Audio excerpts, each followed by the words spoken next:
Hello students.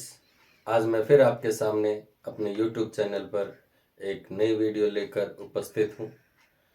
आज की video आपके लिए बहुत ही इम्पोर्टेंट होने वाली है, क्योंकि आज हम जो ट्वेल्थ क्लास का म्यूजिक का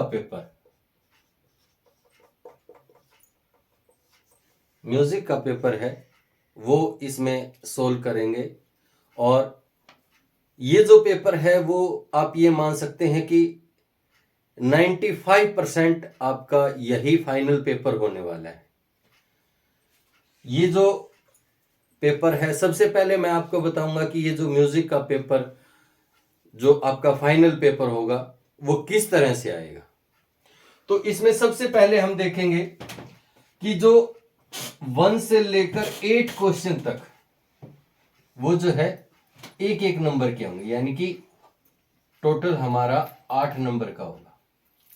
ठीक है, ये क्वेश्चन है, क्वेश्चन 1 से लेकर 8 तक जो है एक एक नंबर के होंगे और ये है 8 नंबर का होगा।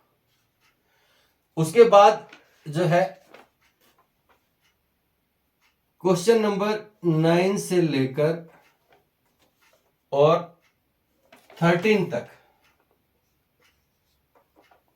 ये जो क्वेश्चन है ये 2-2 नंबर के होंगे, यानी कि 5 क्वेश्चन होंगे और 2-2 नंबर के होंगे।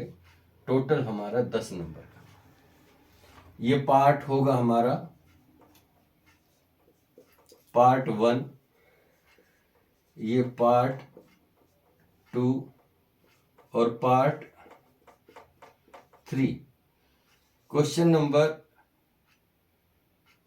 14 to 16 यहां पे 3 क्वेश्चन होंगे, लेकिन आपको 2 ही क्वेश्चन करने हैं। ये जो 2 क्वेश्चन हैं वो 2 क्वेश्चन होंगे और यहां पे 2 क्वेश्चन होंगे और 5-5 2 नंबर का एक क्वेश्चन होगा और 5 जो है क्वेश्चन होंगे। तो यहां पे 2 क्वेश्चन होंगे, 6 नंबर का होगा एक क्वेश्चन और 2 क्वेश्चन होंगे, ये 12 नंबर। इस तरह से जो है हमारा 30 नंबर का पूरा पेपर आएगा। हमारा पेपर जो है 3 पार्ट में डिवाइड होगा।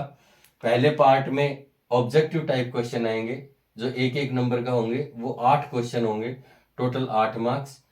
सेकंड पार्ट में 5 क्वेश्चन होंगे जो 2-2 मार्क्स के होंगे, 10 नंबर।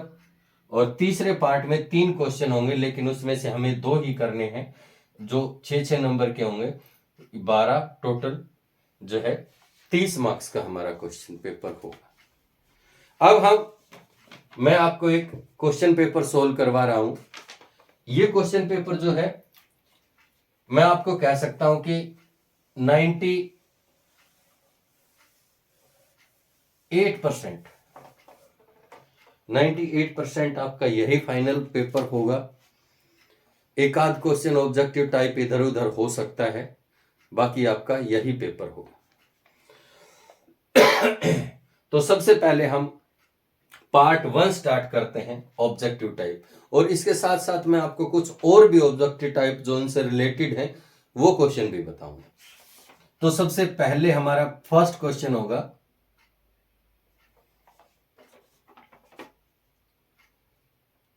इसमें कुछ स्टेटमेंट दी हुई है।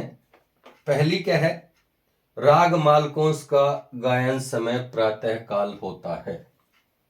क्या है, राग मालकोंस का गायन समय प्रातः काल होता है। दूसरी स्टेटमेंट क्या है इसमें, संधि प्रकाश रागों का जो गायन समय वो प्रातः काल होता है। संधि प्रकाश रागों का गायन समय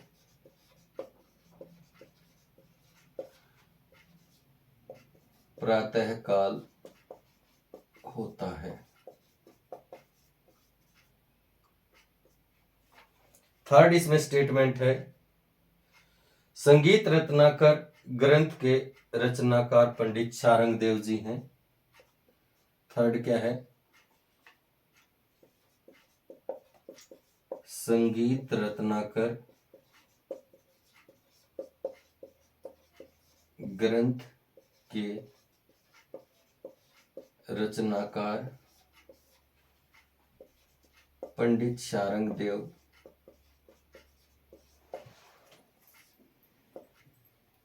हैं।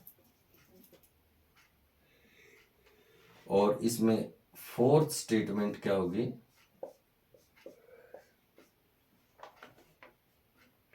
राग बागेश्वरी का थाट भैरव होता है।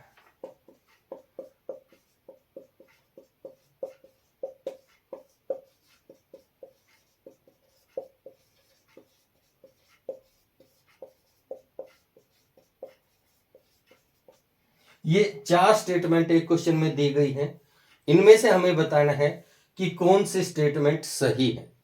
सबसे पहले बात करते हैं कि राग मालकोंस का गायन समय प्रातः काल होता है, तो ये बात बिल्कुल गलत है। क्यों? क्योंकि राग मालकोंस का गायन समय क्या होता है, रात्रि का तीसरा पहर। दूसरा है संधि प्रकाश रागों का गायन समय प्रातः काल होता है, ये बात बिल्कुल सही है। क्या संधि प्रकाश राग जो है वो प्रातः काल में गाए बजाए जाते हैं, और इनकी पहचान क्या होती है संधि प्रकाश रागों की, कि इनमें रे और धा जो स्वर हैं वो कोमल होते हैं। ठीक है, तो इसलिए ये बात बिल्कुल सही है कि संधि प्रकाश रागों का जो गायन समय है वो प्रातः काल होता है।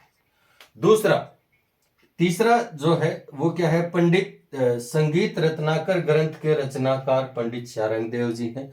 ये बात भी बिल्कुल सही है कि संगीत रत्नाकर की रचना किसने की थी, पंडित शारंग देव ने की थी। और कब की थी, ये 13वीं शताब्दी में की थी। ठीक है, और एक और बात इसी से रिलेटेड, इसमें 7 अध्याय हैं। कितने अध्याय हैं इसमें, 7 अध्याय हैं।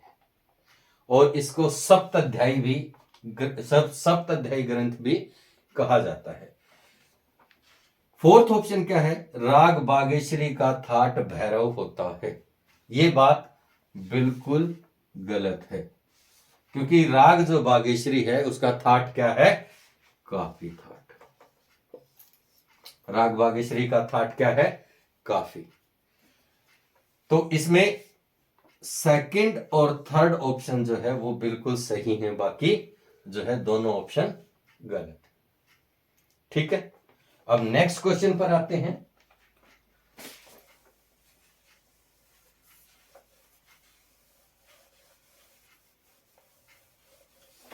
नेक्स्ट हमारा क्वेश्चन क्या कहता है, इसमें हमें ठीक मिलान करने हैं। 2 कॉलम दिए गए हैं, एक तो पार्ट 1 है और दूसरा है पार्ट 2। अब फर्स्ट पार्ट में क्या दिया गया है, पहला झपता,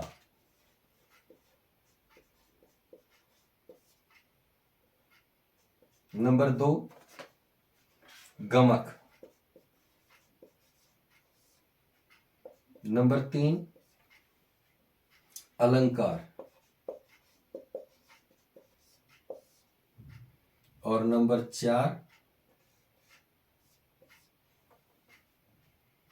रेधा कोमल स्वर, रेधा कोमल स्वर। और सेकंड पार्ट में दिया गया है, फर्स्ट में है पल्वित,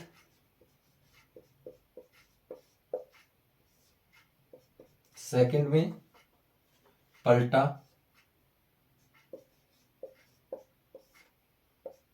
नंबर 3 4 से 7, और नंबर 4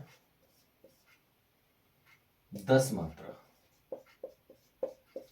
इसमें हमें बताना है कि पार्ट 1 का जो है पार्ट 2 से मिलान करना है।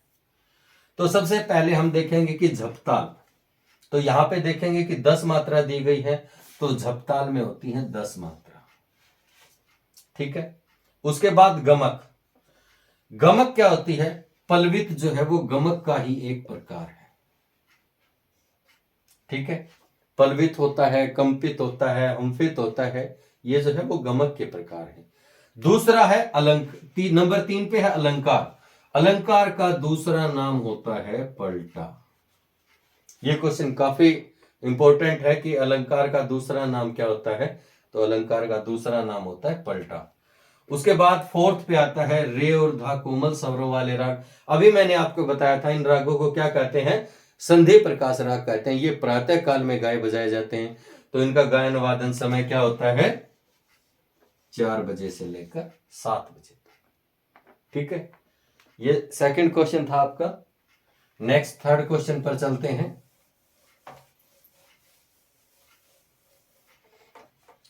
थर्ड क्वेश्चन हमारा कहता है, 2 कथन दिए गए हैं। पहला कथन क्या कहता है? संगीत रत्नाकर ग्रंथ में 9 अध्याय होते हैं। संगीत रत्नाकर ग्रंथ में 9 अध्याय होते हैं। और दूसरा कथन क्या कहता है? संगीत रत्नाकर 15वीं शताब्दी में रचा गया था। संगीत रत्नाकर की रचना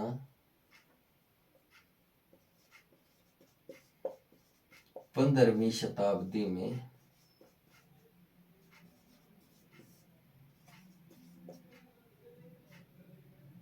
की गई थी।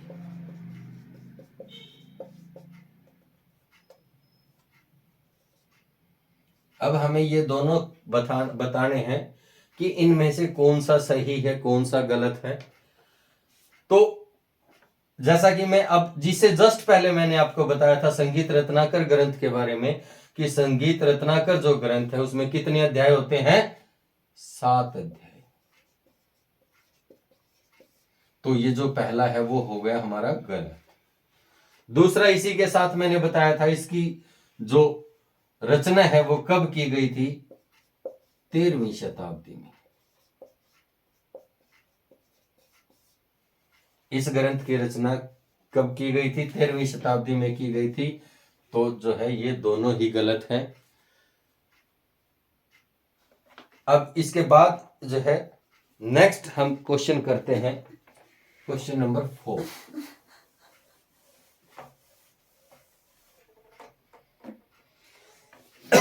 क्वेश्चन नंबर 4 में भी 2 कथन दिए गए हैं। कथन फर्स्ट क्या कहता है? राग भैरव का गायन समय रात्रि का होता है। राग भैरव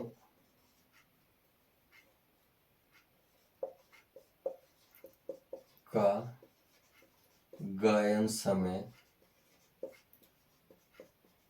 रात्रि का होता है। पहला कथन ये दिया गया है। दूसरा कथन क्या है? राग भैरव का वादी स्वर धा होता है। राग भैरव का वादी स्वर धा होता है। अब ये 2 कथन दिए गए हैं, इसमें हमें बताना है कौन सा सही है और कौन सा गलत है। तो सबसे पहले बात करते हैं राग भैरव की। राग भैरव का गायन समय, अभी अभी मैंने बताया था कि राग भैरव जो है वो क्या है? संधि प्रकाश राग है। और संधि प्रकाश रागों का गायन समय या तो सुबह का होता है या शाम का होता है, रात्रि का नहीं होता है। और इनका जो गायन समय है वो क्या होता है? 4 बजे से लेकर 7 बजे तक सुबह और शाम को। ठीक है, तो इसमें क्या कहा गया है कि राग भैरव का जो गायन समय है वो रात्रि का है, रात्रि का होता है, तो ये बात बिल्कुल गलत है। सेकंड पॉइंट पे आते हैं। हाँ, ये भी बात आ सकती है कि राग भैरव का दूसरा, राग भैरव को क्या कहा जाता है, तो राग भैरव को संधि प्रकाश राग भी कहा जाता है। क्यों कहा जाता है? क्योंकि इसमें रे और धा स्वर जो है वो कोमल होते हैं। ठीक है, अब नेक्स्ट आते हैं सेकंड कथन पे कि राग भैरव का वादी स्वर धा होता है। राग भैरव, ये बात सही है कि राग भैरव का वादी स्वर धा होता है, लेकिन यहां पे गलत क्या है कि राग भैरव का वादी स्वर कोमल धा होता है। जैसा कि मैंने यहां पे बताया, राग भैरव में जो है रे और धा स्वर कोमल होते हैं, तो ये भी बात बिल्कुल गलत है। धा तो होता है लेकिन कोमल धा होता है। ठीक है, तो ये जो है दोनों ही ऑप्शन गलत हो जाए। नेक्स्ट क्वेश्चन पे हम आते हैं। क्वेश्चन नंबर हमारा 5।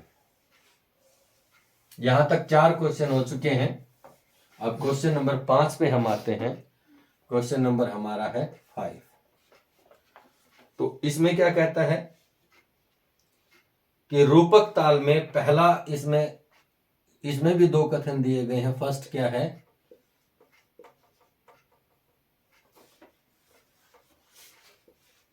रूपक ताल में 7 मात्राएं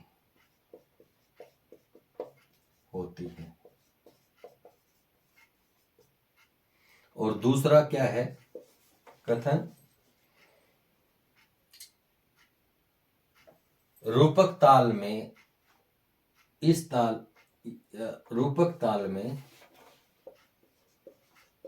रूपक ताल में 2-3-2-3 मात्रा के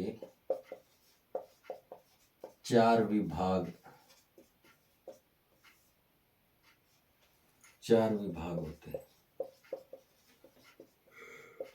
ये 2 कथन दिए गए हैं और हमें बताना है कि इन दोनों कथनों में से जो है कौन सा सही है और कौन सा गलत है।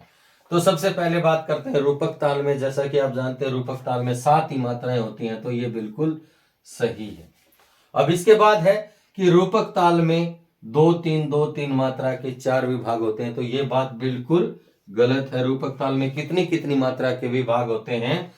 3-2 मात्रा के 3 विभाग होते हैं।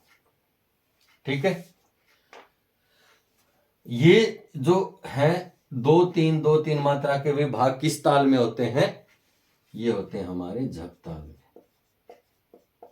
जो 10 मात्रा की ताल है। ठीक है, तो ये गलत है, तो ये इसमें ऑप्शन नंबर 1 सही हो जाएगा और ऑप्शन नंबर 2 गलत हो जाएगा। अब नेक्स्ट हम आते हैं क्वेश्चन नंबर 6। अब तक हम 5 क्वेश्चन कर चुके हैं, ये हमारा क्वेश्चन नंबर है 6। ये 6 क्वेश्चन क्या कहता है कि फयाज खां का जन्म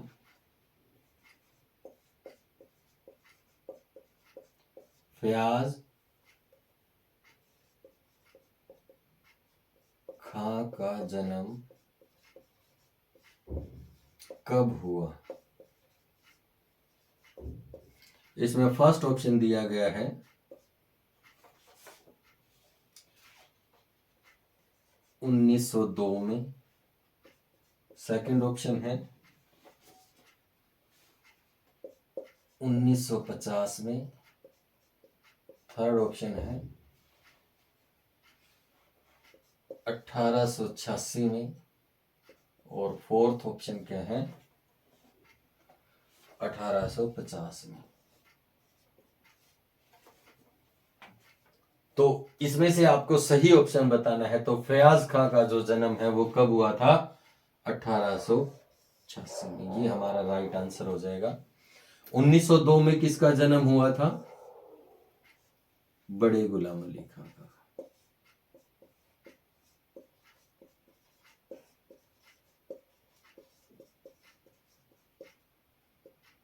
ठीक है, तो फयाज खां का जन्म कब हुआ था? 1886 में। और 1902 में किसका हुआ था? बड़े गुलाम अली खां का जन्म हुआ था। क्वेश्चन नंबर 7 पर आते हैं अब हम।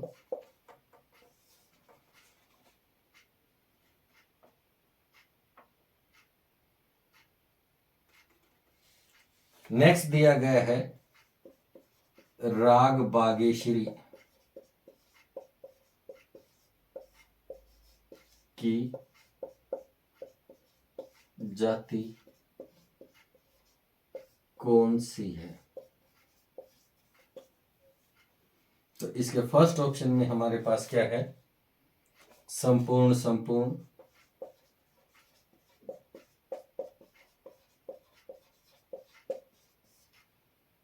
सेकंड ऑप्शन ओडव ओडव,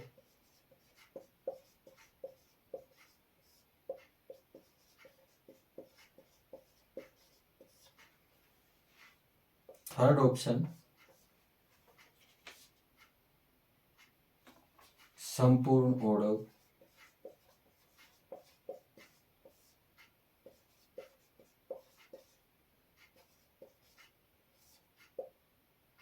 और फोर्थ ऑप्शन है ओडव संपूर्ण।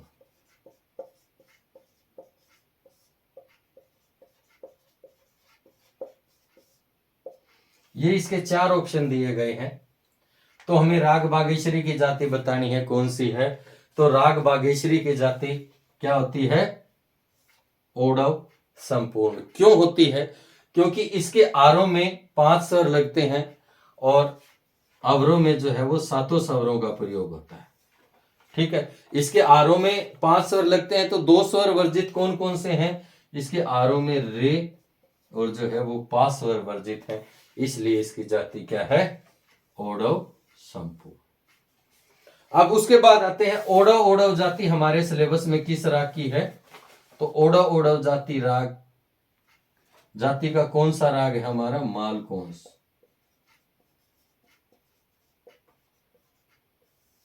ओडव ओडव जाति का राग कौन सा है हमारा? मालकोंस।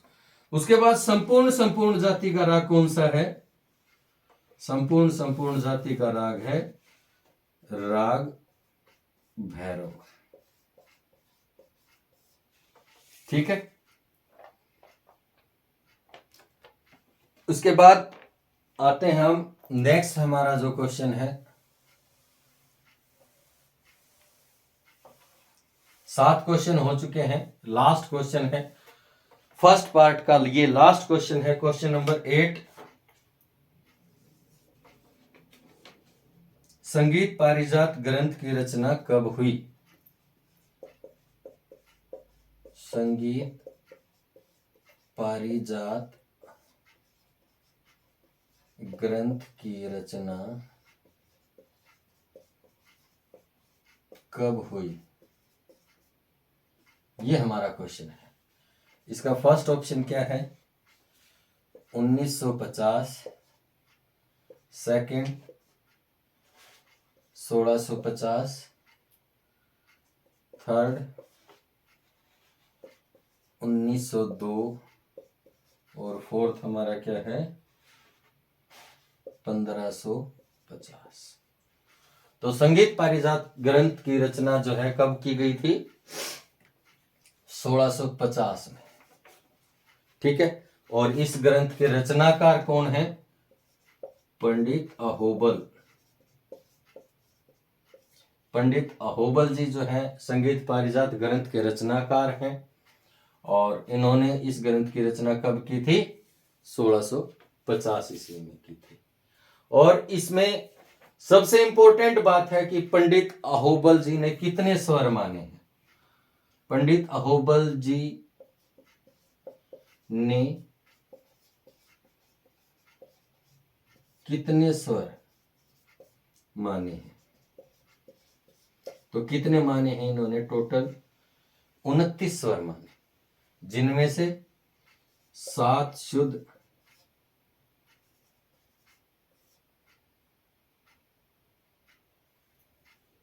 और 22 विकृत, कुल जो है इन्होंने 29 स्वर माने। और सबसे एक और इस ग्रंथ की सबसे इंपॉर्टेंट बात क्या है कि इस ग्रंथ में जो है वीणा के तार पर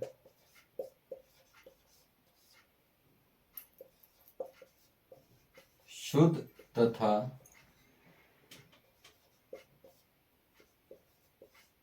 विकृत स्वरों की स्थापना का मार्ग दर्शाया गया।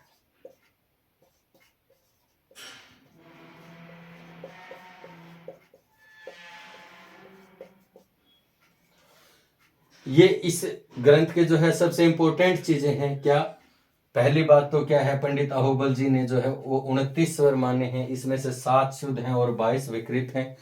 और मोस्ट इंपॉर्टेंट इसकी बात क्या है इस ग्रंथ की कि इसमें वीणा के तार पर शुद्ध तथा विकृत स्वरों की स्थापना का मार्ग दर्शाया गया। तो ये था हमारे पेपर का फर्स्ट पार्ट,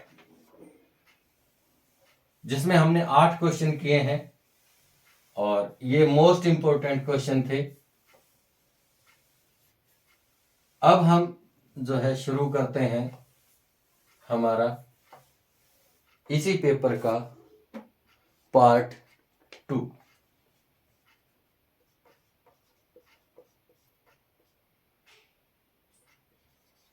पार्ट 2 हम स्टार्ट करते हैं, जिसमें 5 क्वेश्चन होंगे और हर एक क्वेश्चन 2 नंबर का होगा। टोटल 10 नंबर का ये हमारा पार्ट होगा।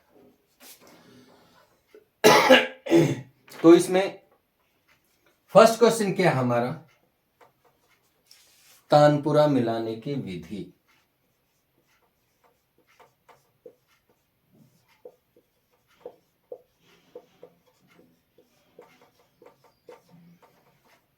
तानपुरा मिलाने की विधि क्या है?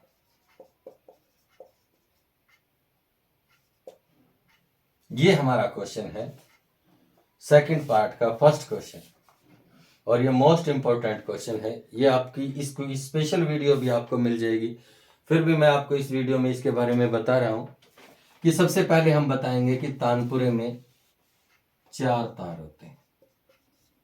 कितने तार होते हैं? 4, 1, 2, 3 और 4।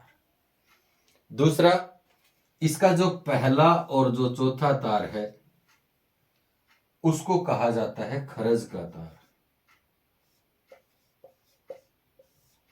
खरज का तार, और ये किस चीज का बना होता है?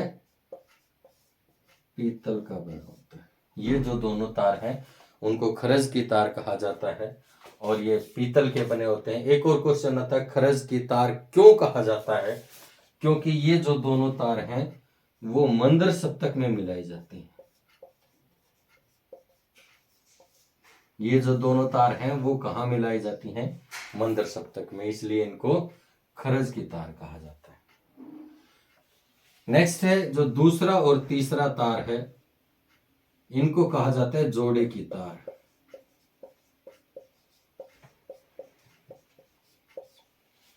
और ये किस चीज की बनी होती हैं? ये लोहे की बनी होती है। दूसरे और तीसरे तार को क्या कहा जाता है? जोड़े की तार, और ये लोहे की बनी होती हैं। अब इन चारों तारों को जो है किस किस स्वर पर मिलाया जाता है? पहली, दूसरी, तीसरी और ये चौथी तार है। तो पहली तार को मंद्र सप्तक के पा पे मिलाया जाता है, दूसरी और तीसरी तार को मध्य सप्तक के सा पे मिलाया जाता है, और जो चौथी तार है उसको मंद्र सप्तक के सा से मिलाया जाता है।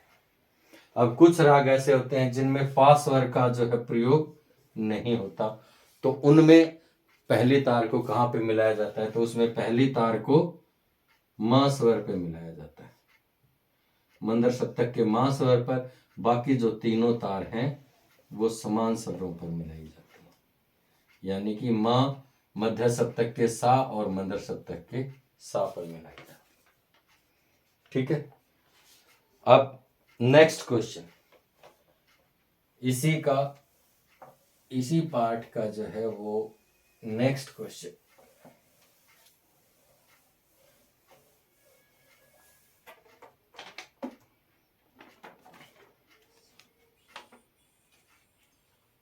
संगीत रत्नाकर ग्रंथ के विषय में आप क्या जानते हैं?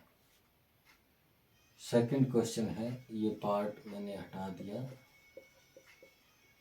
पार्ट 2 है ये हमारा। तो इसमें 5 क्वेश्चन होंगे, वो 2-2 नंबर के होंगे, 10 नंबर का एक क्वेश्चन है। तो इसका दूसरा क्वेश्चन क्या होगा? इसका दूसरा क्वेश्चन है संगीत रत्नाकर ग्रंथ, संगीत रत्नाकर ग्रंथ के विषय में आप क्या जानते हैं?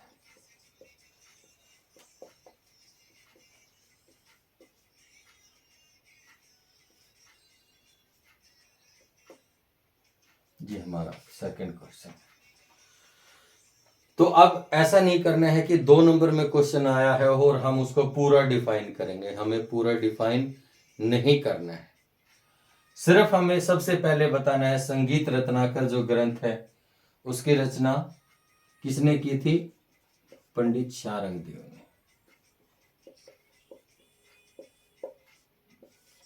और कब की गई थी इस ग्रंथ की रचना? 13वीं शताब्दी में।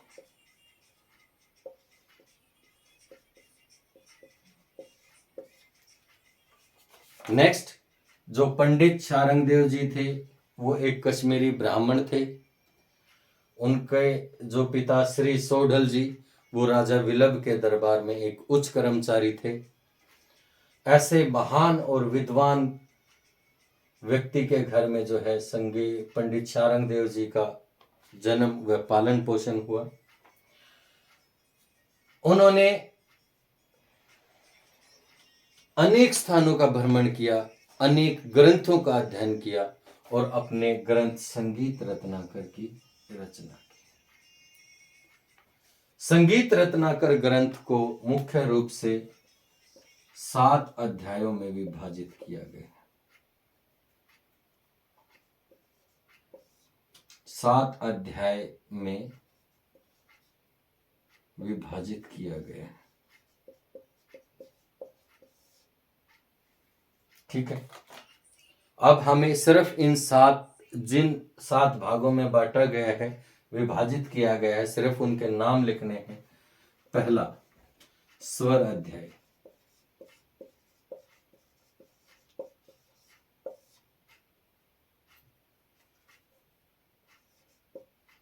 नंबर 2 राग अध्याय, नंबर 3 परकीर्णक अध्याय, नंबर 4 प्रबंध अध्याय, नंबर 5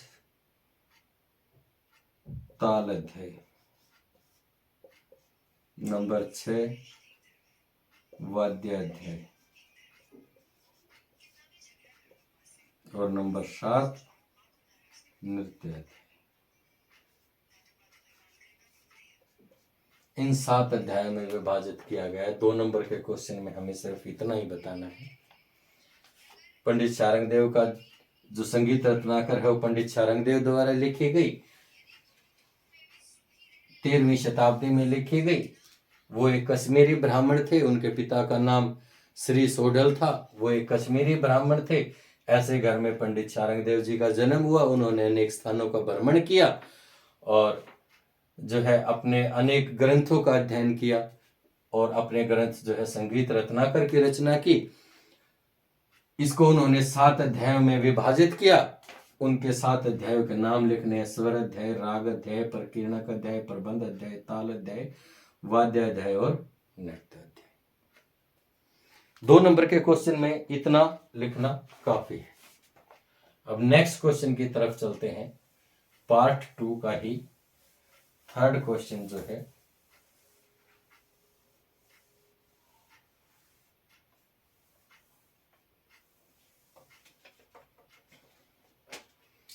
इसी के ऑप्शन में ये 2nd क्वेश्चन है, इसी के ऑप्शन में आता है संगीत। 2nd क्वेश्चन का जो है 2nd पार्ट, आपको दोनों में से एक ही करना है, मैं आपको दोनों बता रहा हूं। दूसरा क्या है, संगीत पारिजात ग्रंथ के बारे में आप क्या जानते हैं? संगीत पारिजात ग्रंथ के विषय में आप क्या जानते हैं?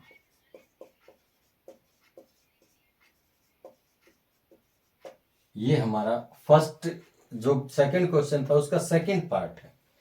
मैं आपको दोनों पार्ट करवा रहा हूं, लेकिन आपको पेपर में एक ही करना है। तो इसमें भी पूरा लिखने की हमें जरूरत नहीं है, सिर्फ हम बताएंगे कि संगीत पारिजात ग्रंथ किसके द्वारा लिखा गया? पंडित अहोबल के द्वारा। कब की गई इसकी रचना? 1650 ईस्वी में। ठीक है, ये एक ऐसा ग्रंथ है, और इसमें यह भी बताना है कि पंडित अहोबल जी जो हैं वो दक्षिण भारत के निवासी थे।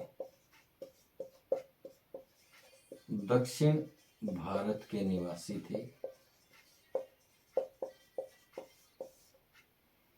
संस्कृत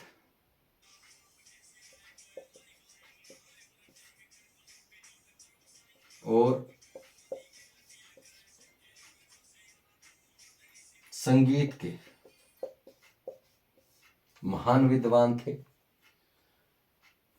और संस्कृत और संगीत में महानता हासिल करने के बाद वे उत्तर भारत की ओर बढ़े, जहां उन्हें शाहजहां के दरबार में एक उच्च स्थान मिला। ये जो संगीत पारिजात ग्रंथ है, इसको अनेक दृष्टियों से उत्तर भारत के लिए जो है एक महत्वपूर्ण ग्रंथ माना जाता है, जिसमें सबसे पहली बात है कि स्वर की परिभाषा।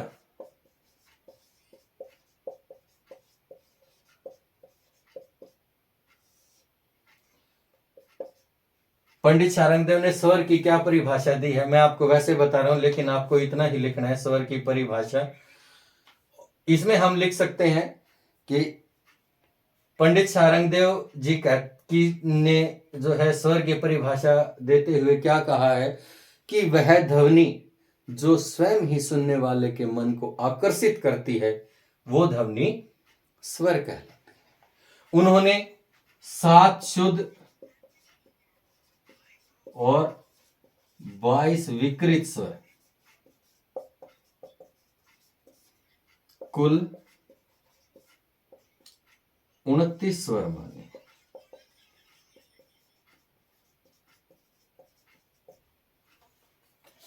नंबर 2 बात हम इसमें बताएंगे कि वीणा के तार पर स्वरों की स्थापना। वीणा के तार पर स्वरों की स्थापना।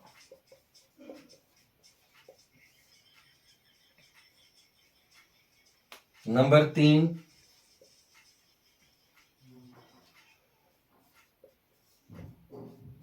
श्रुति स्वर प्रकरण।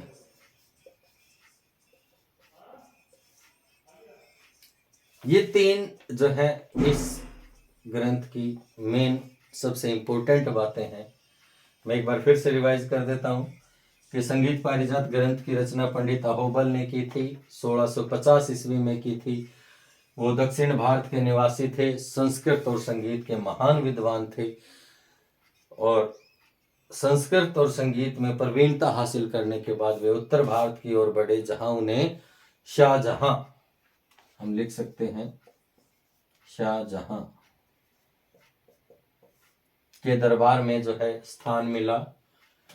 इस ग्रंथ को अनेक दृष्टियों से जो है महत्वपूर्ण माना जाता है। पहला क्या है, स्वर की परिभाषा। पंडित अहोबल जी ने स्वर की परिभाषा देते हुए कहा है कि वह ध्वनि जो सुनने वाले के मन को स्वयं ही आकर्षित करती है वो स्वर कहलाती है। उन्होंने 7 शुद्ध और 22 विकृत कुल 29 स्वर माने। दूसरा इंपॉर्टेंट बात क्या है इसमें कि उन्होंने जो है वीणा के तार पर स्वरों की स्थापना का मार्ग दर्शाया है।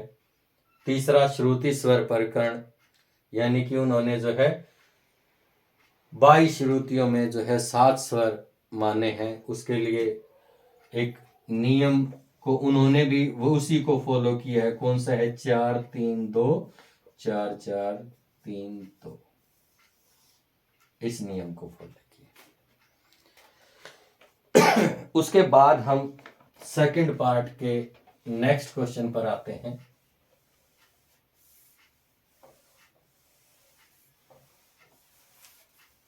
अभी तक हम सेकंड पार्ट में जो है 2 क्वेश्चन कंप्लीट कर चुके हैं। इसके थर्ड पार्ट में आता है तीसरा क्वेश्चन। तीसरा क्वेश्चन क्या कहता है, राग मालकोंस का शास्त्रीय परिचय आरोह अवरोह पकड़ के साथ बताना है। राग मालकोंस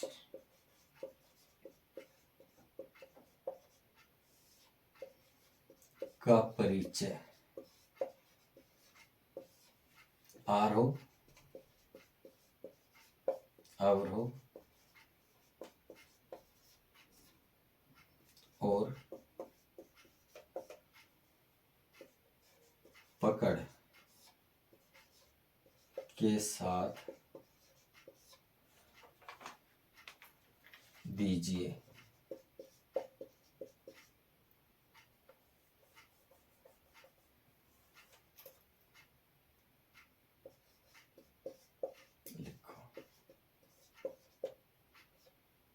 राग मालकोंस का जो परिचय है वो आरोह अवरोह और पकड़ के साथ लिखना है। तो सबसे पहले राग मालकोंस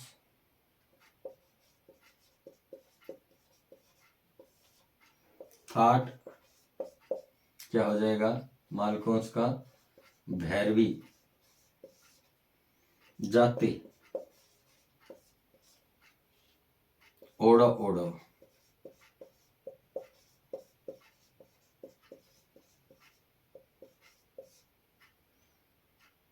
वादी स्वर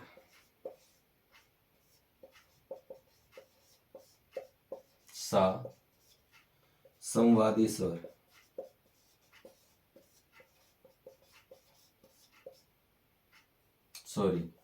वादी स्वर मा संवादी स्वर सा स्वर ग ध और नी जो है कोमल। वर्जित स्वर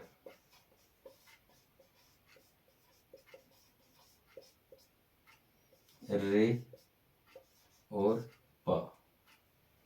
न्यास स्वर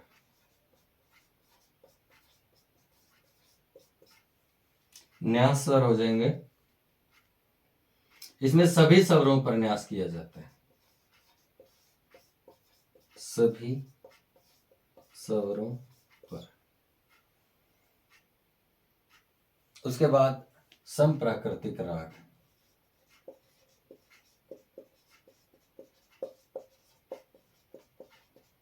चंद्रकोश।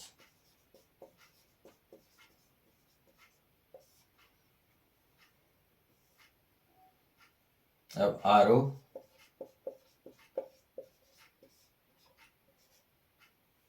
एक चीज और रहेगी, गायन समय।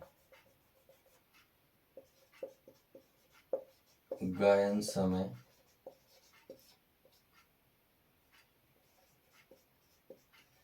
रात्रि का तीसरा प्रहर। अब आरोह, रे और पा वर्जित हैं तो इसका आरोह क्या हो जाएगा? सा ग म ध नि सा। अब इसमें ग ध और नी जो है वो कोमल हो जाएंगे। अवरोह क्या हो जाएगा?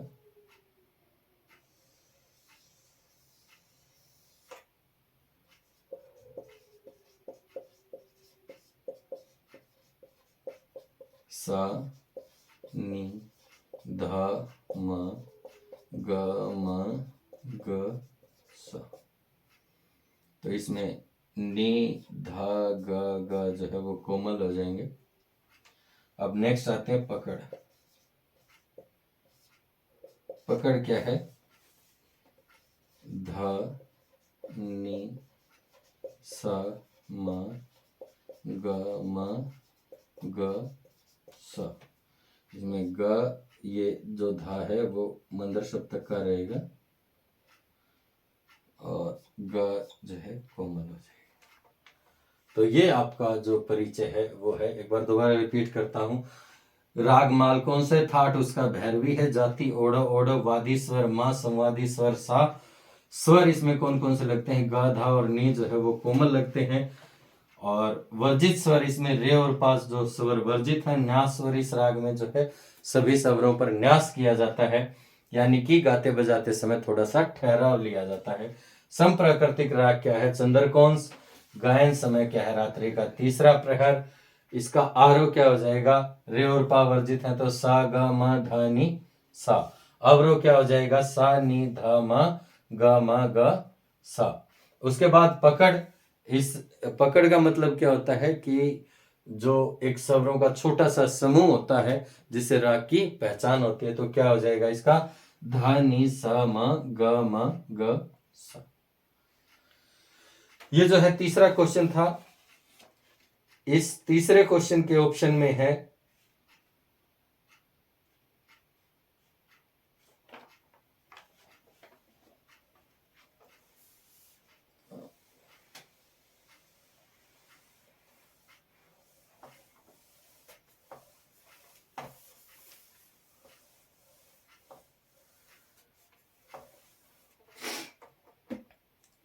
तीसरे क्वेश्चन के ऑप्शन में है पंडित कृष्ण राव शंकर जी की जन्म व शिक्षा के बारे में आप क्या जानते हैं?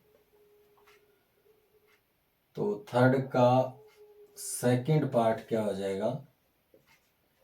पंडित कृष्ण राव शंकर के जन्म व शिक्षा के बारे में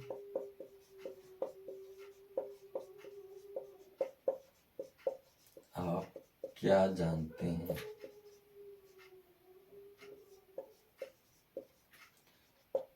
एक बात और होती है कि जब हमें 2 नंबर का क्वेश्चन दिया जाता है तो पहले हमें क्वेश्चन को ध्यान से पढ़ना चाहिए कि उसमें पूछा क्या गया है। तो इस क्वेश्चन में सिर्फ 2 ही चीजें पूछी गई हैं। वो क्या है? जन्म और शिक्षा के विषय में। आपको इसका पूरा परिचय नहीं देना है, सिर्फ बताना है कि इसका जन्म कब और कहां हुआ और जो है इनकी शिक्षा इन्होंने किससे ली। तो इसके विषय में तो पंडित कृष्णराव शंकर जी की जो है हमें सिर्फ जन्म और शिक्षा के विषय में बताना है। तो सबसे पहली बात आती है कि पंडित कृष्णराव शंकर जी का जन्म कब हुआ था? तो 26 जुलाई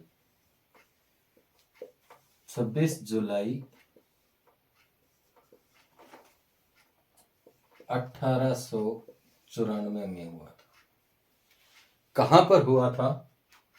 ग्वालियर में।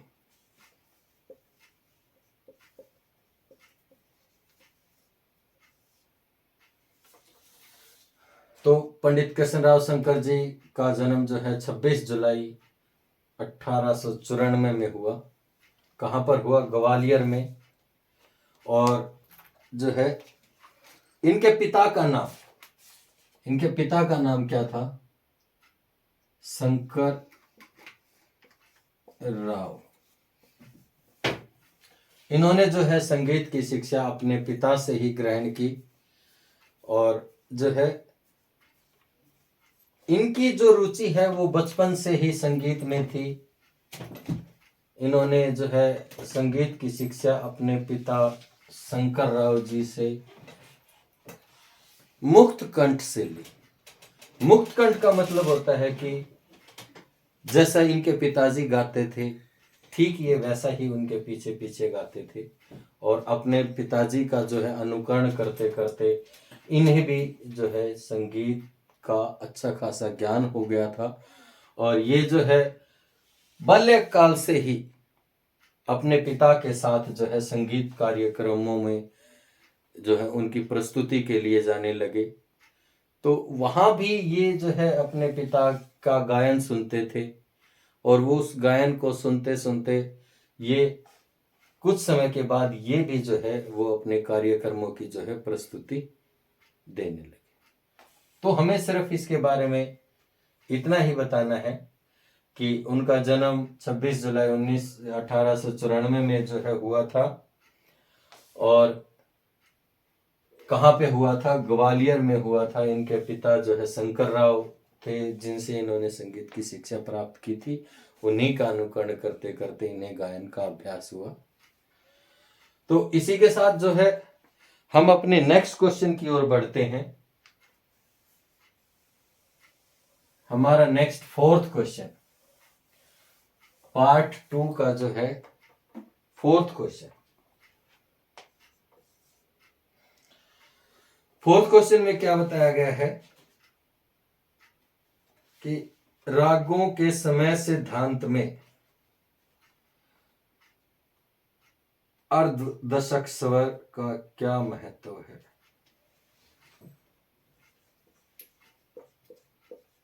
रागों के समय सिद्धांत में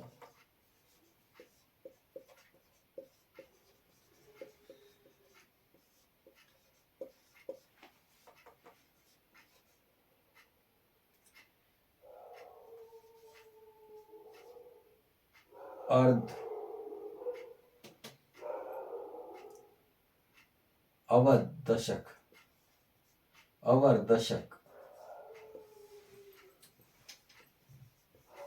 स्वर का क्या महत्व है?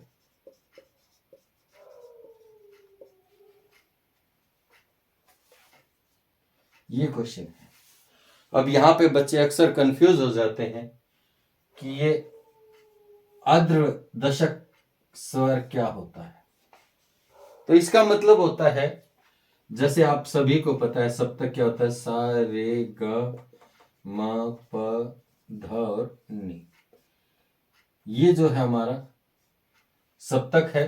तो जो सप्तक के बीच का स्वर होता है उसको हम अर्धदशक स्वर कहते हैं। तो हमें इसमें रागों के समय सिद्धांत के विषय में पूरा नहीं बताना है, सिर्फ ये बताना है कि इसमें जो है मां स्वर का क्या महत्व है। तो मां स्वर का महत्व, रागों का जो समय सिद्धांत है उसमें मां स्वर का विशेष महत्व है।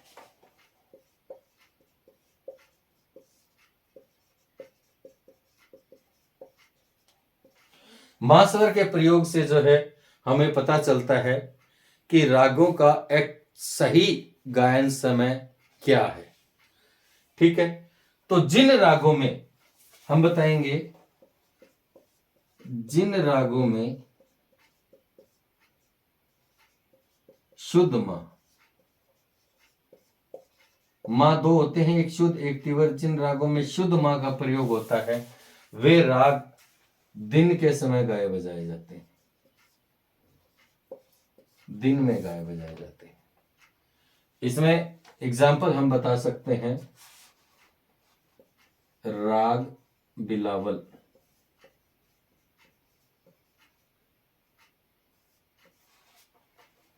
ठीक है। और जिन रागों में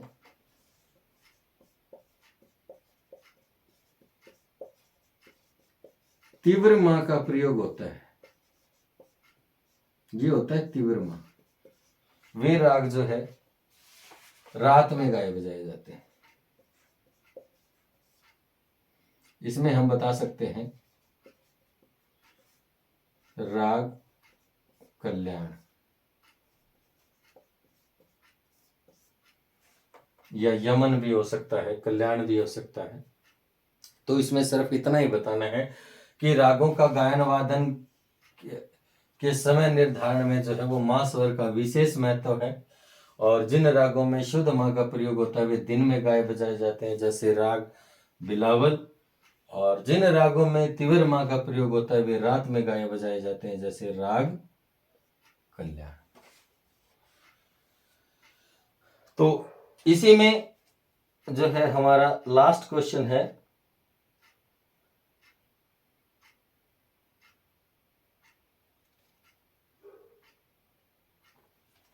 नंबर 5 पे हमारा क्वेश्चन आता है।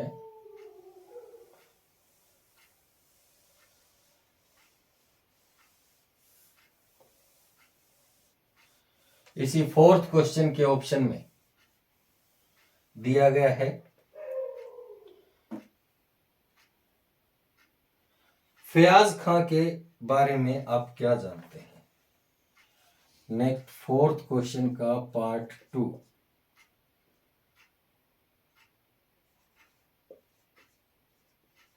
फयाज खां के बारे में आप क्या जानते हैं, ये क्वेश्चन है। अब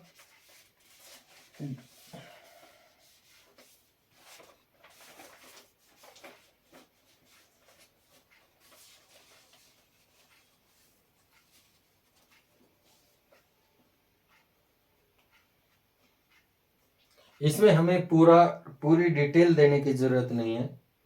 सबसे पहले हम बताएंगे कि फयाज खां का जन्म जो है वो आगरा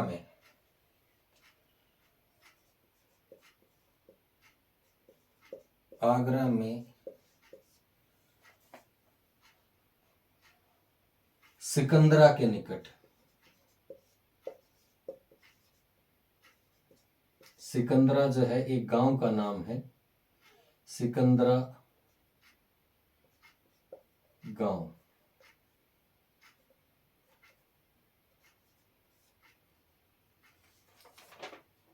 में 1886 में हुआ था। पहली बात क्या है कि फयाज खां का जन्म जो है आगरा में आगरा के सिकंदरा गांव में 1886 में हुआ था।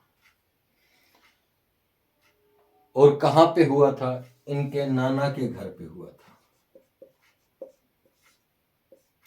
यानी कि ननिहाल में जो है इनका जन्म हुआ था।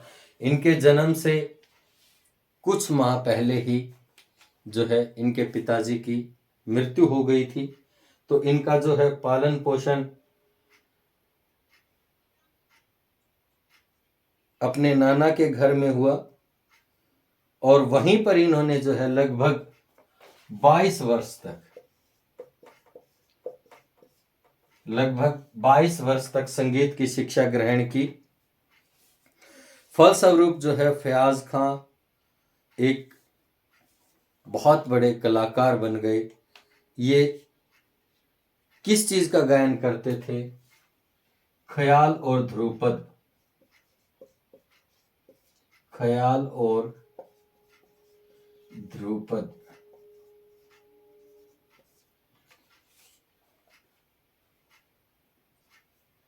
ख्याल और ध्रुपद का गायन करते थे।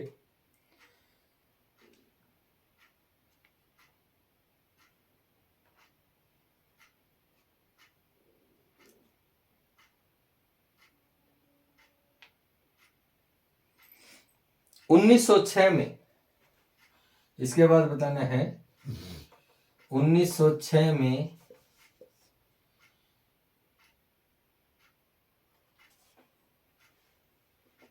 महसूर नरेश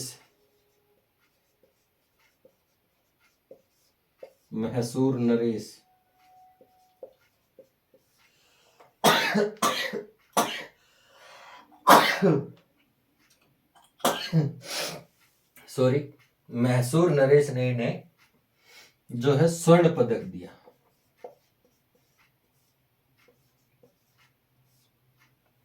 महसूर नरेश ने जो है स्वर्ण पदक दिया। 1911 में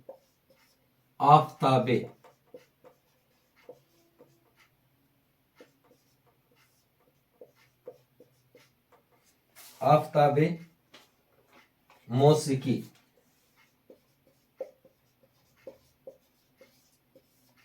की उपाधि मिली।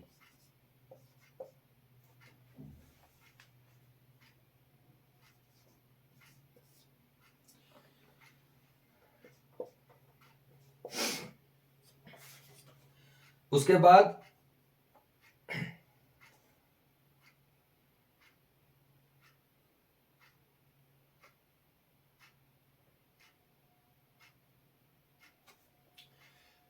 इनको जो है बड़ौदा के दरबारी गायकों में शामिल कर लिया गया।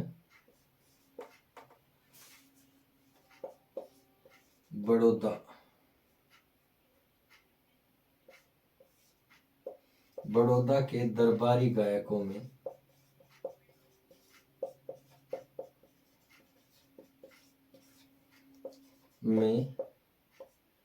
शामिल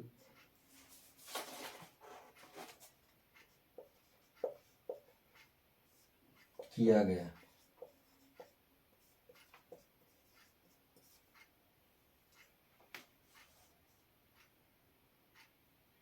और इनको ज्ञान रत्न की उपाधि दी गई।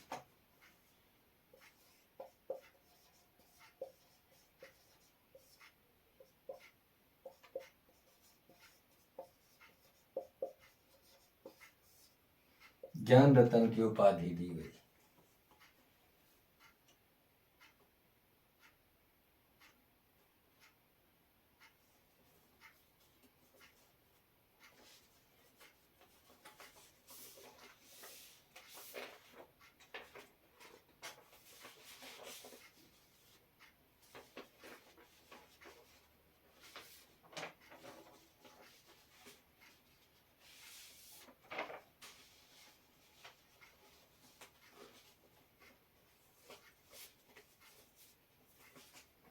ये आगरा घराने के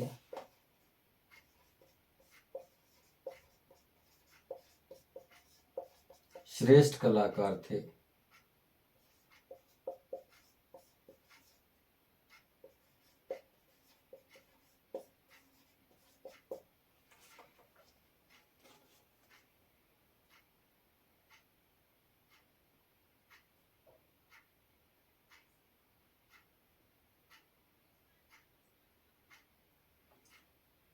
इन्होंने कई रागों के रिकॉर्ड भी बनाए।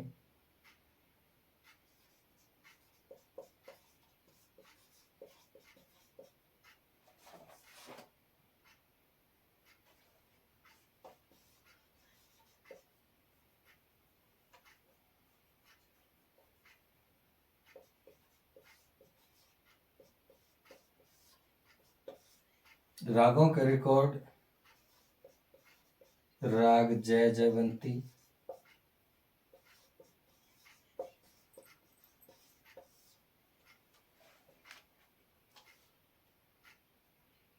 ललित नट बिहाग,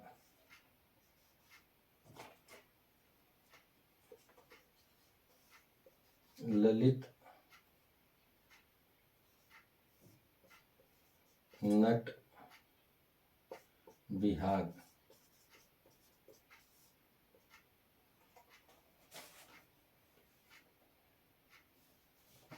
और इनकी मृत्यु कब हुई?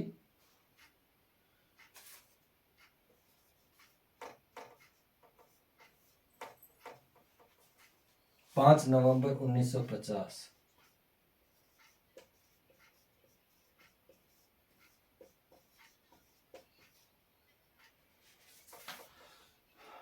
फयाज खां के बारे में सिर्फ इतना ही बताना है 2 नंबर के क्वेश्चन में।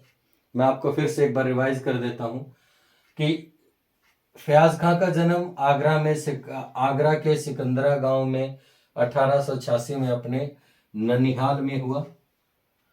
इनके जन्म से कुछ माह पहले ही जो है इनके पिता की मृत्यु हो गई थी, इसलिए इनका जो पालन पोषण है वो इनके नाना के घर में हुआ। इन्होंने 22 वर्ष तक वहीं पर संगीत की शिक्षा ग्रहण की और एक मशहूर गायक बन गए।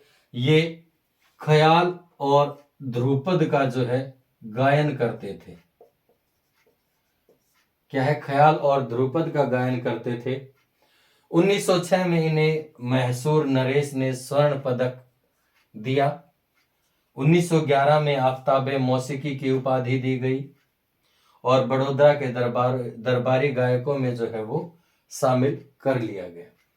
उसके बाद इन्हें जो है ज्ञान रत्न की उपाधि दी गई। आगरा घराने के ये श्रेष्ठ कलाकार थे। इन्होंने अनेक रागों के रिकॉर्ड भी बनाए हैं, जिनमें जैसे राग जयवंती है, राग ललित, राग नट, राग बिहाग जो है आदि अनेक रागों के जो है वो रिकॉर्ड बनाए हैं। और इनकी जो है मृत्यु 5 नवंबर 1950 को हुई। तो ये था हमारा 4th क्वेश्चन का पार्ट 2। अब हम आते हैं क्वेश्चन नंबर 5 की तरफ।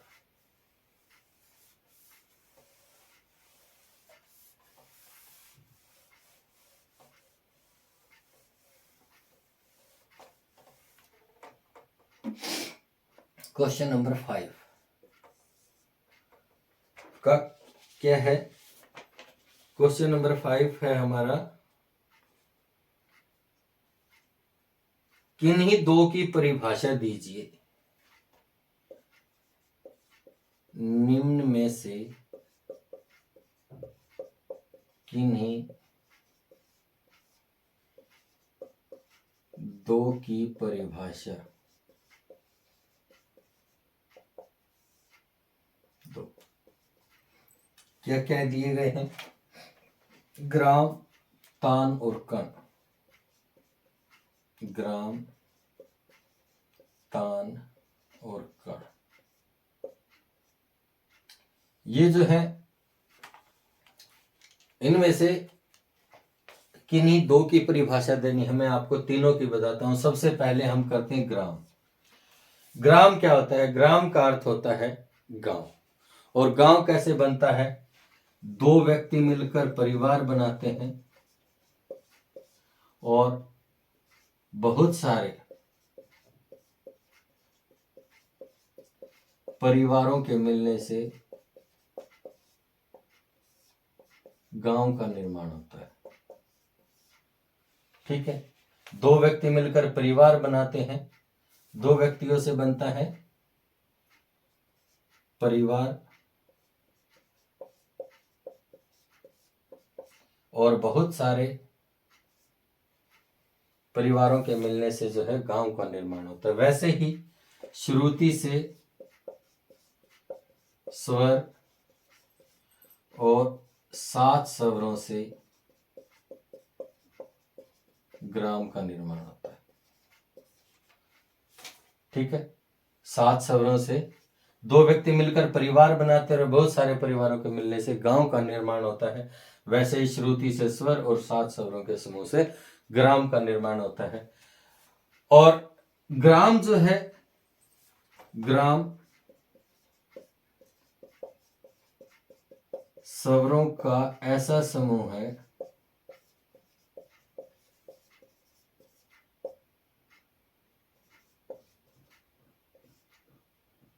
जिससे मूर्छनाओं की उत्पत्ति होती है।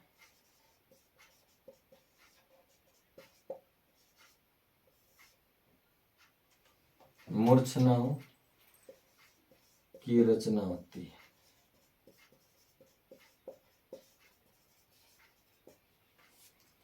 ये है मेन डेफिनेशन। फिर से बताता हूं, दो व्यक्ति मिलकर परिवार बनाते हैं और बहुत सारे परिवारों के मिलने से गांव का निर्माण होता है। ठीक वैसे ही श्रुति से स्वर और 7 स्वरों के समूह से ग्राम का निर्माण होता है। ग्राम स्वरों का एक ऐसा समूह है जिससे मूर्छनाओं की रचना होती है। ठीक है, 3 ग्राम माने गए हैं। पहला षडज ग्राम, दूसरा मध्यम ग्राम और तीसरा गंधार ग्राम।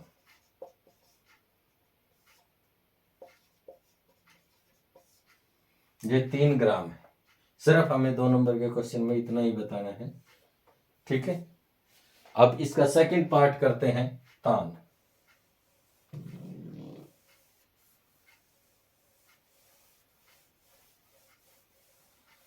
तान क्या होती है ये हम बताएंगे कि तान शब्द की उत्पत्ति तन धातु से हुई है, जिसका अर्थ होता है तानना या फैलाना। तो तान क्या है?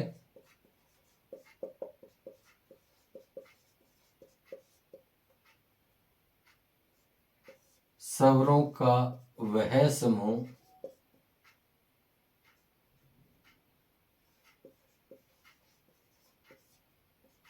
जिससे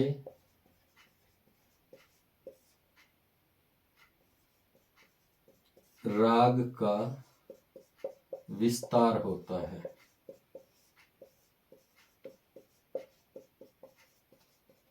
तान कहलाता है।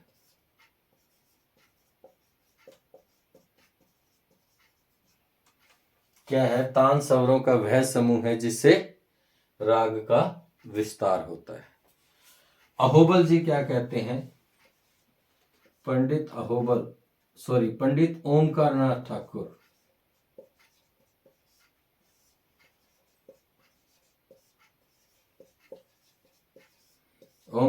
ठाकुर ने तान की क्या परिभाषा दी है कि जब कोई अलंकार राग के नियमों में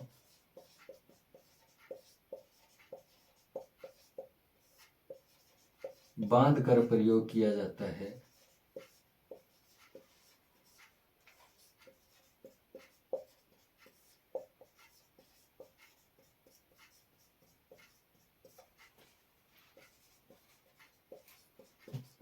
तो वह तान कहलाता है।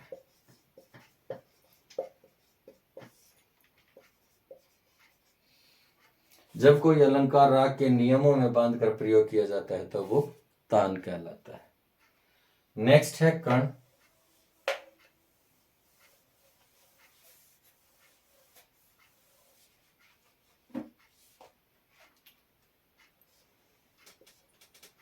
कण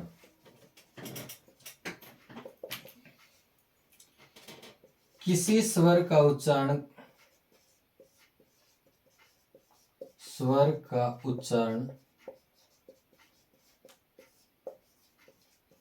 करते समय उसके पहले वाले या उसके बाद वाले स्वर को छूकर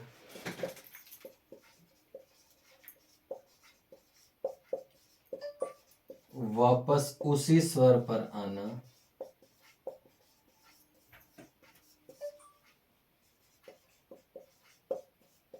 कण कहलाता है।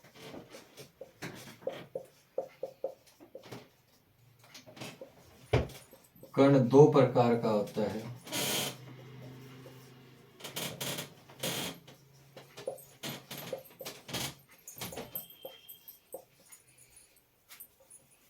नंबर 1 पूर्व लगन कण और नंबर 2 अनुलगन कण।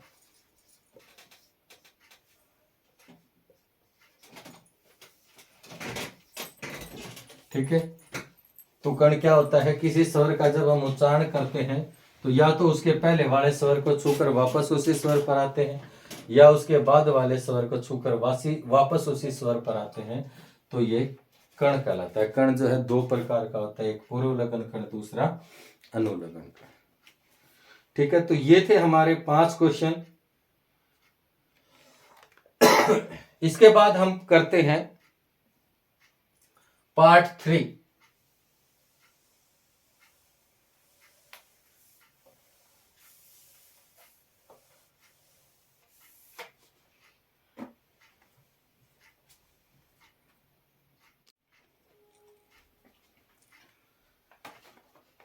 तो हम अब स्टार्ट करते हैं पार्ट 3। इसमें 2 क्वेश्चन होते हैं और 6 नंबर के होते हैं, 12 नंबर। इस तरह से जो है आपका जो है म्यूजिक का पेपर कंप्लीट 30 नंबर का होता है। तो पार्ट 3 का जो पहला क्वेश्चन है वो क्या है,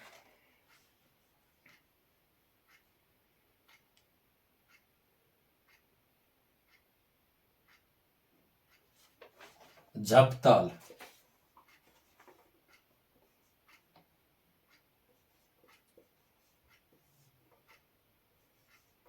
का परिचय,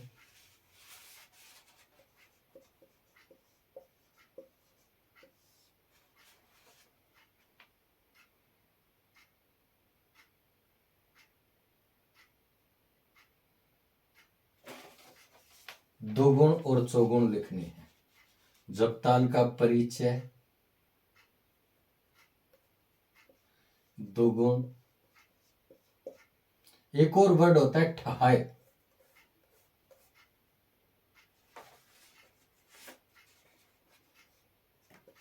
ठा, दोगुण और चौगुण।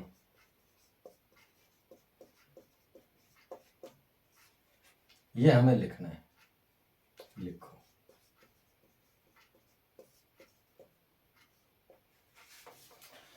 तो इस ठहाई का मतलब होता है एक गुण। परिचय मैं आपको वैसे बता दूंगा, मैं स्ट्रक्चर बना लेता हूं पहले। इसमें 10 मात्राएं होती हैं, तो हम 2 बार में करके लिख लेंगे, क्योंकि चौगुण में ज्यादा बड़ा हो जाएगा। तो इसको 2 पार्ट में हम कर लेते हैं।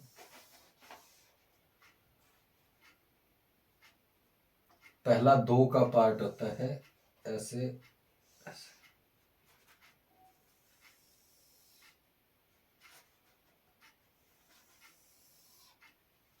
तो यहां पर हम लिखेंगे मात्रा, यहां पर बोल, यहां पर दुगुण और यहां चौगुण। ऐसे यहां पर मात्रा, बोल, दोगुण और यहां पर चौगुण। ठीक है, और यहां पर लगाएंगे हम चिन्ह, यहां पर भी हम लगाएंगे चिन्ह। तो सबसे पहले हम मात्रा करते हैं 1 2 3 4 5 6 7 8 9 और 10। ठीक है, सबसे पहले मैं आपको इसका परिचय बता देता हूं कि झपताल में जो है वो 10 मात्राएं होती हैं। 2 3 मात्रा के 4 विभाग होते हैं। पहली मात्रा पर सम, 3 और 8 पर ताली और 6 मात्रा पर खाली होती है। ठीक है, और इसके बोल क्या हैं, धी, ना, धी, धी, ना, ती ना धी धी ना, ये इसके बोल होते हैं। अब जो है दोगुण करनी है हमें, तो दोगुण में हम क्या करेंगे कि जो ये दो बोल होते हैं वो एक मात्रा के नीचे आएंगे, यानी कि पहली मात्रा के नीचे आ जाएगा धी ना। ठीक है, ये दोनों बोल पहली मात्रा के नीचे। ठीक है, फिर नेक्स्ट धी धी धी धी, फिर ना ती ना ती, फिर ना धी ना धी, फिर धी ना धी ना। यहां तक हो गया। वापस दोबारा करेंगे तो यही जो है वो सेम यहां पर आ जाएंगे दो गुण में। ठीक है, धी ना धी धी ना ती ना धी, फिर धी ना। ठीक है, और इनके नीचे जो है ये चिन्ह लगाना बहुत जरूरी है, ऐसे करके। अब इसके चौगुण करेंगे, यानी कि दोगुण में क्या था, एक मात्रा के नीचे दो बोल आए थे, तो चौगुण में एक मात्रा के नीचे जो है वो चार बोल आ जाएंगे, यानी कि धी ना धी धी, ये एक मात्रा के नीचे आएंगे। तो क्या हो जाएगा, धी ना धी धी, ये होती है चौगुण। ठीक है, यहां तक हो गया। फिर ना ती ना धी ना ती ना धी, ये एक मात्रा के नीचे आ जाएंगे। ठीक है, यहां तक हो गया। फिर धी ना धी ना, तो हो जाएगा धी ना धी ना। ठीक है, यहां तक हो गया। अब फिर धी धी ना ती, धी धी ना ती। ठीक है, यहां तक हो गया। धी धी ना ती, यहां तक। फिर ना धी धी ना ना धी धी ना, ये जो है। अब इन्हीं को उठा के हम नीचे लिख देंगे, क्योंकि यहां तक हमारी यहां आ गई, तो सेम इसी को उठा के हम नीचे लिखेंगे धी ना धी धी। ठीक है, ना ती ना धी ना ती ना धी। ठीक है, फिर धीना धीना धी ना धी ना, फिर धी ना ती धी धी ना ती। ठीक है, फिर ना धी धीना ना धी धी ना। इनके नीचे ये वाला चिन्ह जो है हम जरूरी है लगाना। तो ये है हमारी, इसको बोलते, एक गुण को बोलते हैं ठहाई भी बोलते हैं, या एक गुण कह देते हैं। और ये दो गुण हमारी, ये चौगुण। दो गुण में क्या हो जाएगा, एक मात्रा के नीचे जो है दो बोल आ जाएंगे, चौगुण में एक मात्रा के नीचे चार बोल आ जाएंगे। तो ये था हमारा थर्ड पार्ट का फर्स्ट क्वेश्चन, जो कि 6 मार्क्स का आता है, 6 नंबर का आता है, और इसमें कहीं भी जो है एक भी नंबर कटने की गुंजाइश नहीं रहती। ठीक है, अब हम करते हैं नेक्स्ट क्वेश्चन। दूसरा हमारा जो है 6 नंबर का क्वेश्चन।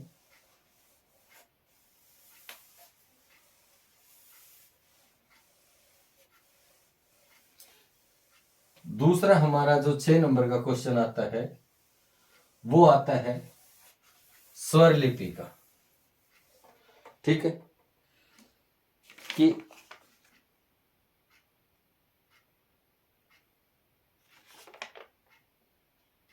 किसी राग में धमार की स्वर लिपि लिखो। क्वेश्चन क्या है, सेकंड क्वेश्चन क्या है हमारा, किसी राग में धमार की स्वर लिपि लिखनी है। स्वर लिपि लिखो।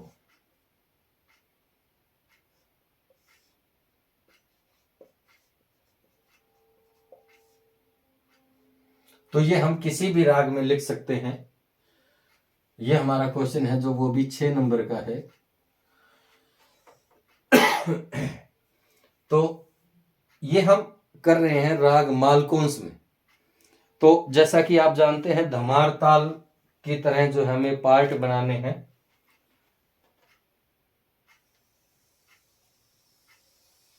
थोड़ा कंजस्टेड हो सकता है। सबसे पहले हम जो है धमार ताल का स्ट्रक्चर बना लेंगे।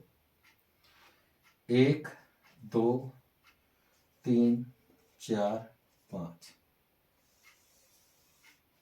ठीक है। 6 7 8 9 10 11 12 13 14। ये स्ट्रक्चर होता है धमार ताल जिसमें 14 मात्राएं होती हैं और पहले पे सम होता है, 6 पे ताली होती है, 8 पे खाली और 11 पे फिर ताली, ठीक है। तो अब इसका जो है एक दोहा होता है, ठीक है। मैं इसको साफ कर रहा हूं, इसके ऊपर मैं दोहा लिखूंगा यहाँ पे।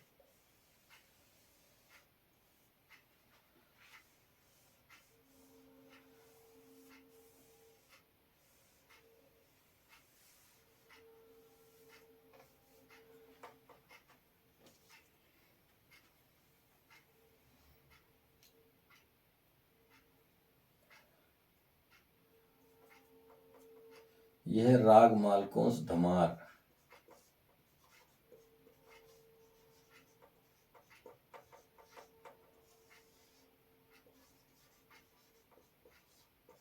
स्वर लिपि।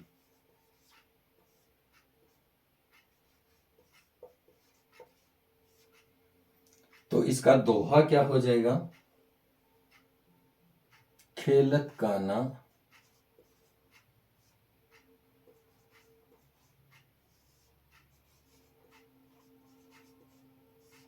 ब्रिज में होरी, ब्रिज में होरी,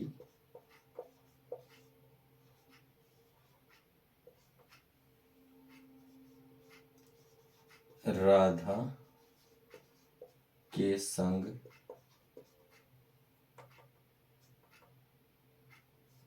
चोरी चोरी।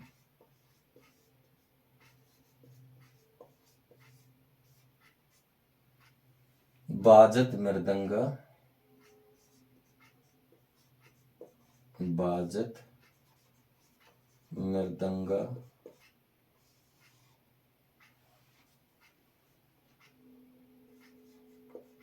धा धा दिनता,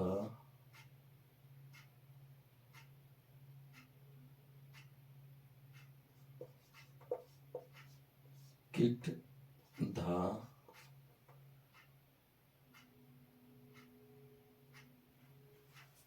तिटकत गदिगन, तिटकत गदिगन।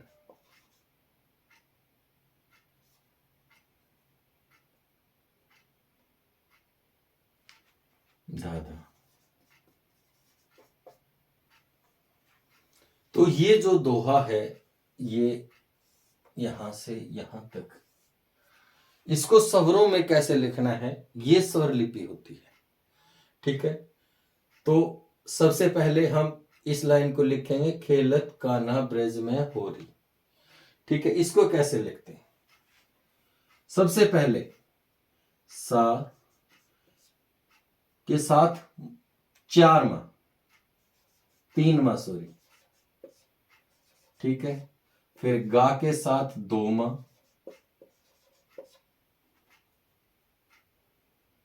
फिर धा के साथ दोमा। ठीक है, यहां तक समझ में आया कि एक बार सा के साथ तीन माह, फिर गा के साथ दो माह, फिर धा के साथ दो माह। ठीक है, फिर ग म ग सा, ग म ग सा। ये हमारी पहली लाइन कंप्लीट होगी। हमें ध्यान क्या रखना है, हम राग मालकोंस में कर रहे हैं तो इसमें ग धा और नी जहां भी आएंगे हम कोमल करेंगे, ग धा ग ग। ठीक है, अब ये खेलत कान्हा ब्रज में होरी की स्वर लिपि है तो हम करेंगे खे लत का नहा ब्रज में हो री। ये जो एस का निशान है इसको हम बोलते हैं अवग्रह। ठीक है, खेलत कान्हा ब्रज में हो रही, ये हमारी पहली लाइन होगी जिसको हम स्थाई बोलते हैं। दूसरी है राधा के संग चोरी चोरी। ठीक है, अब इसमें क्या करना है, ग म ध नि, पहली हमें वर्डिंग याद रखनी है, ग म ध नि। ठीक है, ये चार अक्षर हमें पहले याद रखने हैं, ग म ध नि। अब 6 बार हमें सा लिखना है, ये तार सप्तक का सा रहेगा, 6 बार लिखना है, 2, ये 3, ये 4, ये 5 और ये 6। ठीक है, पहली क्या, ग म ध नि, फिर 6 बार सा और फिर ध नि ध म, ध नि ध म। ठीक है, अब जैसा कि मैंने आपको बताया था कि जहां भी ग ध और नी रहेगा वो कोमल रहेगा, ये ग ध नी कोमल, यहां पर धा नी धा कोमल। ठीक है, अब इसको राधा के संग चोरी चोरी, इसको कैसे लिखेंगे, रा धा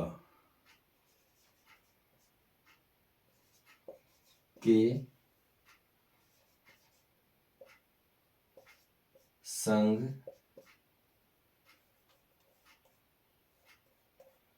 संग चोरी चोरी।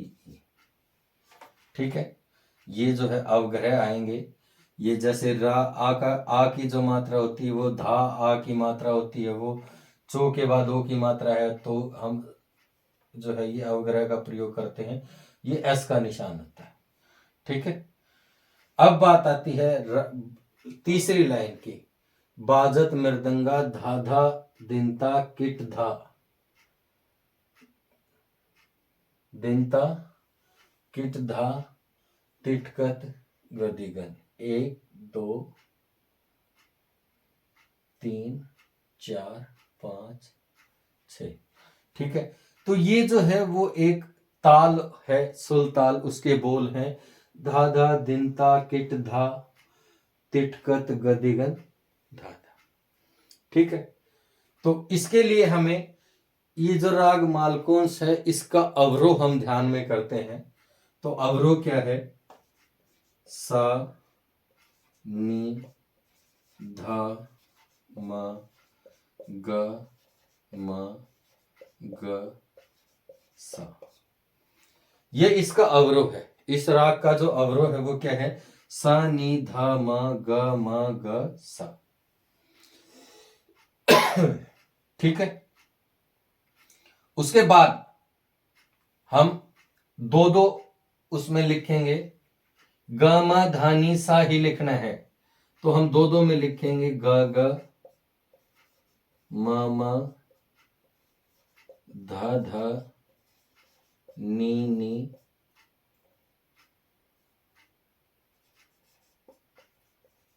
सा सा और सा सा। ठीक है, ये थोड़ा सा कंजस्टेड हो सकता है, आप जूम करके इसको जो है वो देख लेंगे। अब हमें बाजत मृदंगा ये लिखना है, ये वाली लाइन इसके नीचे कैसे लिखेंगे, बा जत मृदंगा।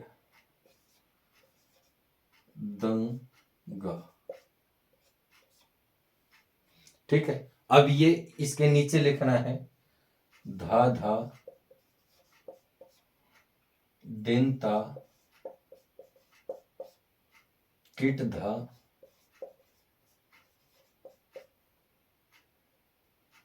तिटकत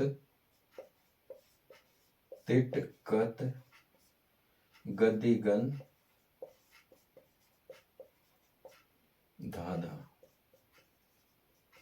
हमें इन जहां पर भी हम दो दो वर्ड लिखेंगे उनके नीचे ये ऐसे चिन्ह लगाएंगे, तो ये नी भी कोमल हो जाएगा, धा कोमल हो जाएगा, गा भी कोमल हो जाएगा, ये गा कोमल हो जाएगा, ये गा धा और नी। हमें पूरे में यही देखना है कि जहां पे गा धा और नी जो है वो कोमल रहेंगे, इसके नीचे भी हम ऐसे लगा देंगे। तो ये हमारी स्वर लिपि है, बहुत ही आसान है। सबसे आसान तरीका मैंने आपको बताया है, ये इस राग का अवरोह है, राग मालकों का सा नी धा मा ग सा, और उसके बाद गा मा धा नी सा लिखना है, लेकिन डबल डबल लिखना है, गा मा धा धा नी नी सा सा सा सा। ठीक है, तो ये बाजत ये जो है पूरी ये 100% जो है आपके पेपर में जो है 6 नंबर का आएगा, और आपको इसके ऑप्शन में कोई दूसरा क्वेश्चन नहीं मिलेगा, इसलिए आपको यही क्वेश्चन जो है वो याद करना। ठीक है, आशा करता हूं आपको ये जो है पूरा क्वेश्चन पेपर मैंने आपको करवा दिया है, ये आपको अच्छा लगा होगा। ये गारंटेड है कि अगर आप ये पूरा वीडियो देखते हैं, पूरे क्वेश्चन पेपर को आराम से एक चित कॉन्सेंट्रेट करके पढ़ते हैं, तो आपके पेपर में पूरे के पूरे 30 मार्क्स आएंगे, कोई एक भी नंबर नहीं काट सकता। और अगर आपको ये वीडियो अच्छी लगे तो लाइक शेयर और सब्सक्राइब करना ना भूलें।